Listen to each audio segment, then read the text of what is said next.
Good morning, children. This is 11th physics. We are doing unit number 7, properties of bulk matter.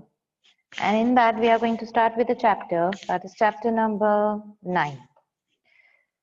So, that is mechanical properties of solid. So, children, in this chapter, firstly, we will start with the few terms, and the first term is elasticity. And the first term is elasticity. So children, as the name says, for example, if you apply some force on an object, so on applying the force, the shape and the size of the object changes. But once you remove the force that you had applied, the object regains its original shape and size. And this property is called elasticity, and the object and this transformation is said to be elastic transformation. For example, we take a rubber band and we stretch the rubber band. So stretching the rubber band is we are applying the force on the rubber band. So when we apply force on the rubber band, its shape and size changes, right?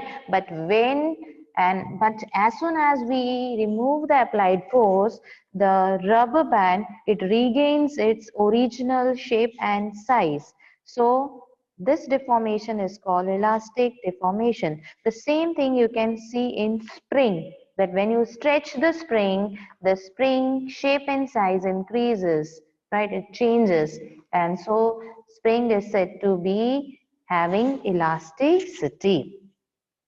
Now, next term we are going to talk about is elastic and plasticity. So, for example, if you apply some force on clay or mud, then you will see that the shape and size of the clay or the mud will change. But as soon as you remove your hand from there, as soon as you remove the force from there, the shape and the size of the clay or the mud does not change. It has got deformed permanently. So such substance, that is the clay and the putty and the mud, they are said to be plastic. And this property of the substance not to regain its original shape and size after the external forces are removed is said to be plasticity. And why this occurs, children? What is the reason behind that? So let's try to understand the elastic behavior of solids. This is your 9.2, elastic behaviors of solid. So children, we know that the solid, it is composed of atoms and molecules. So you can see, children, the black color atoms and molecules. So each atom and molecule, they are surrounded by the neighboring atoms and molecules, and all these atoms, children, they are bounded together by interatomic or intermolecular forces. And we know that in solids, the interatomic forces, intermolecular forces, they are very strong. They are held together tightly, right? So this is some object in equilibrium position. But now, when we apply, children, when we apply any external force on it, when we apply some force on it, then the shape and the size of this complete setup will change. Its shape will change, right? But once we remove the external force, the interatomic forces between the two atoms, between the atoms, it comes into picture, right? It works as, it comes into picture and it tries to restore, it tries to regain its original position. So the restoring force, that is the force, interatomic forces, it tries, it pulls the atoms and the molecules back to their original position. So this is why the solids, they have elastic behavior. Right. Now, so we have understood the terms, that is elasticity is a property of an object to regain its original shape and size. Similarly, plasticity is a property of an object not to regain its original shape and size after the forces are removed. Children, here the force that we are going to apply, which is going to change the shape and size of the object, we are going to give it a name, and the name to that force is deforming forces. Right? The name to that force is deforming forces. Okay, deforming forces. So deforming forces are what? They are the forces which changes the shape and size of an object, right? If you talk about a perfectly elastic body, what do we mean by a perfectly elastic body? A perfectly elastic body means when you apply the deforming force, its shape and size changes, and as you remove the deforming force, it completely and immediately regain its original shape and size.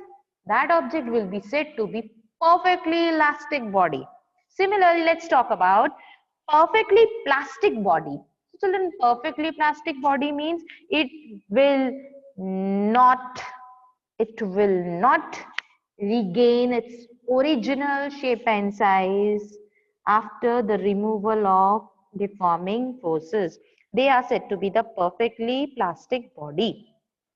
So some examples of nearly perfectly elastic bodies are quartz, phosphor bronze, right? These are the examples for perfectly elastic body.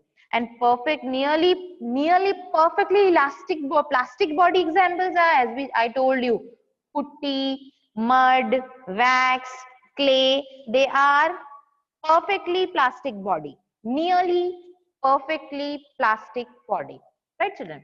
Now children, here we are going to talk about the new term, and that is stress and strain. Stress and strain. So stress, you say that ma'am, because of studies I am in a lot of stress, means you are under pressure. So similarly children, your stress is nothing. If you see it is force per area, what is it? It is a pressure, right? So it is some force which is acting per unit area. So which is this force? This is the force when you apply the deforming force, and when you remove the deforming force, the object is trying to come back to its original position. So to come back to its original position, it has to apply some forces, right? So these forces, which are your restoring forces, right? So when you apply the deforming forces, the restoring forces, they are developed inside the body, right? And this restoring forces, they are equal in magnitude to that of the deforming forces, but they act in opposite direction, right? So this is your definition, that is the restoring force per unit area is called stress. If the restoring force is F and this restoring force is acting on an area A, then stress, it will be equal to F upon A. And its unit is same as the unit of pressure, that is the SI unit of stress is Newton per meter square, which is also known as Pascal. And its dimensional formula is M1 L minus 1 T minus 2. Right? So this is your beta stress. So it is the internal restoring force acting per unit area, and which is equal in magnitude to the deforming force, to the external deforming force, but it is in opposite direction. Right? Now this stress, they are of two types. The stress, they are of two types.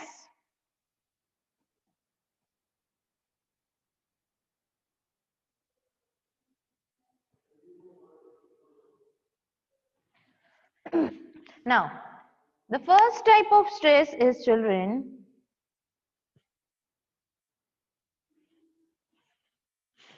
the first type of stress is said to be the normal stress. So normal stress is when a deforming force acts normally over an area of an object, then internal restoring force set up per unit area of the body is called normal stress. For example, for normal stress, the deforming forces, they are acting normally, children. So here, if you look at this picture, so here in this picture, we can see some cylinders, right? Now, on the cylinder, we are applying the force normally, that is at 90 degree, that is in the perpendicular direction. So the deforming force is acting normally, right, over the area of the cylinder. So the internal restoring force will be set up per unit area, right? And that internal restoring force per unit area is said to be normal stress, because here the restoring force, deforming force, they are acting normally over the area, right? Now this normal stress, children, it is of three types. The normal stress is of three types. Normal stress, we are talking about stress. Stress are of two types. First is normal. The second is either you can call it tangential stress or you can call it shearing stress. Normal stress, children, it is of three types. First is tensile stress. Second is compressive stress. And third is hydraulic stress. So stress is of two types. Number one, normal stress. When the deforming forces, they are acting normally over an area of a body, then the internal restoring force which are set up in the body per unit area is called normal stress. Normal stress is of three categories: tensile stress, compressive stress, and hydraulic stress. And the second type of stress is tangential stress, right? So first we will see the three categories of normal stress, that is tensile, compressive, and hydraulic stress. So let's talk about it, and here in the diagram only I will explain you. First thing is about tensile stress. So children, if on applying the deforming forces, when you are applying the deforming forces and there is increase in the length of the body. So children, if you see over here, when you are applying the deforming forces perpendicularly, then the length of the cylinder will increase, right? So as the length of the cylinder is increasing, inside the cylinder, what will be established? Restoring force per unit area. So when it is increasing the length, then this stress which is set up is called the tensile stress. Now, second, compressive, as the word says that you are going to compress, right? So suppose you are applying the force on the cylinder like this. From the top also you are compressing and from the bottom also you are compressing. So children, here we know that the length of the cylinder will decrease. So when you are, if there is a decrease in the length of the wire or any object, that is you are doing compression of the body. So compression of the body takes place due to the applied force. Then the stress that is set up, that is built up in the object is called compressive stress. So to just remember, when the length is increasing due to on applying the deforming forces, the stress that is set up is tensile stress, and when the length decreases on applying the deforming forces, the stress that is established is compressive stress. Next, the last in this is hydraulic stress. Now in hydraulic stress, what happens, children, is when a solid body undergoes a change in volume. So let me show you that page. Just a second. We are on the previous page. So your hydraulic, it's not here. No problem, I'll explain you like that. But we require a diagram. Okay. So hydraulic is, children, when a solid body, it is undergoing a change in the volume, but without any change in its shape. There is no change in the shape, but its parameters are getting changed. Its length, size, its volume is getting changed. For example, if you are having a ball, suppose you are having a ball. This ball, you were playing football with your, you were playing football with the little kids. And when you kicked the ball fell in water. The ball fell in water. So it was a quite deep water, right? It was a, suppose it was a lake. It fell in the lake. Now, because of the pressure of the water, the water will apply some force on this ball, because of which the volume of the ball will decrease, because of which the volume of the ball will decrease. And this type, and because of this, the restoring force that will be established from the ball, within the ball per unit area, is called the hydraulic stress, right? And hydraulic stress is maximum when the body is in fluid under pressure. If you are having a liquid which is under under pressure, under high pressure, then the hydraulic stress will be maximum, right? Now next we are going to talk about the tangential stress. Tangential stress, as you can see in this cylinder, children, what you have done, you have just applied the external force like this. So you can see that the there is no change. As you can see, there is change in the shape, but there is no change in the volume. The volume is constant. Here what was happening, the volume was increasing because length is increasing. Here the volume was decreasing because the length was decreasing. But children, here the force which you are applying, it produces only change in the shape. As you can see, the shape has got deformed, right?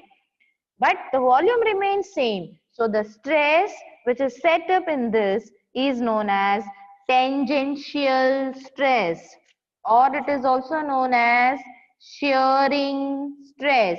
So shearing stress is the magnitude of force applied, this is strain beta, the magnitude of force upon the area, right children? So these were your two types of stress. Okay, so normal stress, it is categorized into three: tensile, compressive, and third was hydraulic, right beta? And next type of stress was tangential, which you can also call it as shearing stress.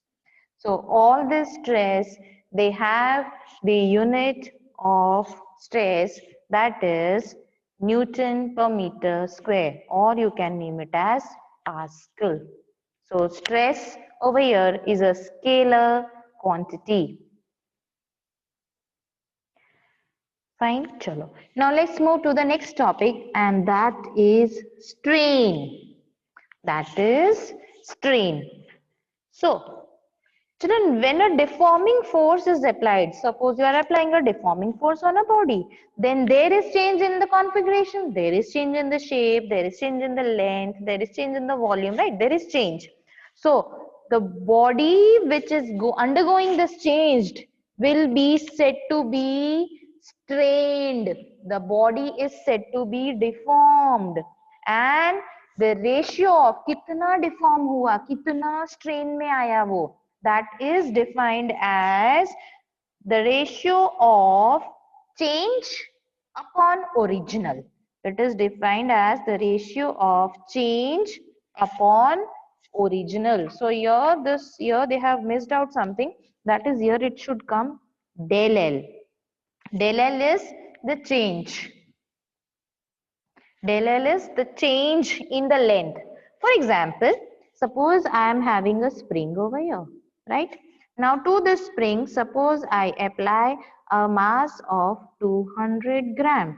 So as I am applying the mass, I am putting here, loading here the mass of 200 gram on this spring, the weight which will be acting in the downward direction, right? That is mg. So that would be the deforming force.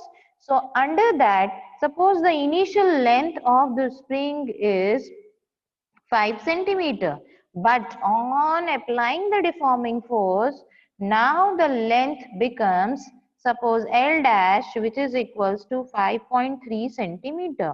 So children, what is the change in the length? So the change in the length is given by del L, which is equal to L dash minus L, which is equals to 5.3 minus 5, which is equal to 0.3 centimeter.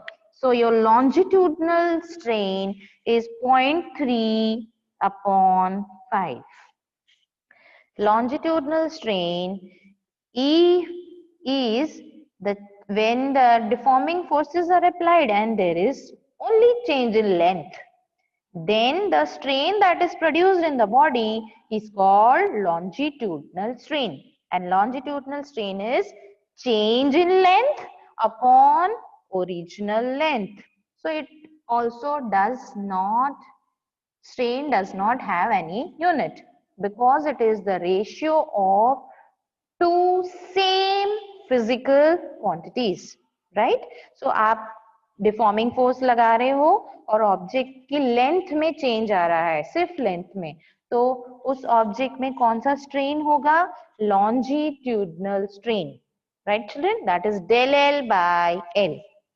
Now suppose when you are applying the deforming force and that deforming force produces change in volume, that deforming force, it produces change in volume. Change in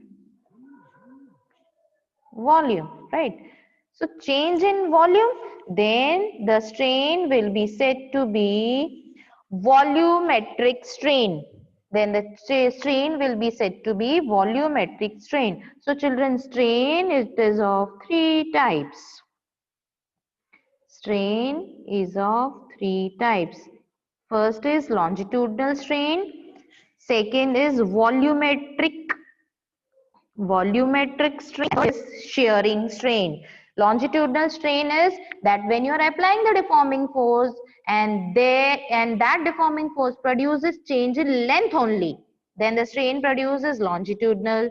And if the deforming force produces change in volume only, then the strain that is produced in the body is volumetric strain. And if the deforming force produces change in the shape, tangential भी remember, shape change हो रहा है but volume उसका fix रह रहा है, right? Then the strain that is produced is called either tangential or shearing strain. So shearing strain is represented with the symbol theta. Theta equals to del L upon L, and volumetric strain is defined by change in volume, that is del V, upon original volume, that is V. Right children? So these are your three types of strain.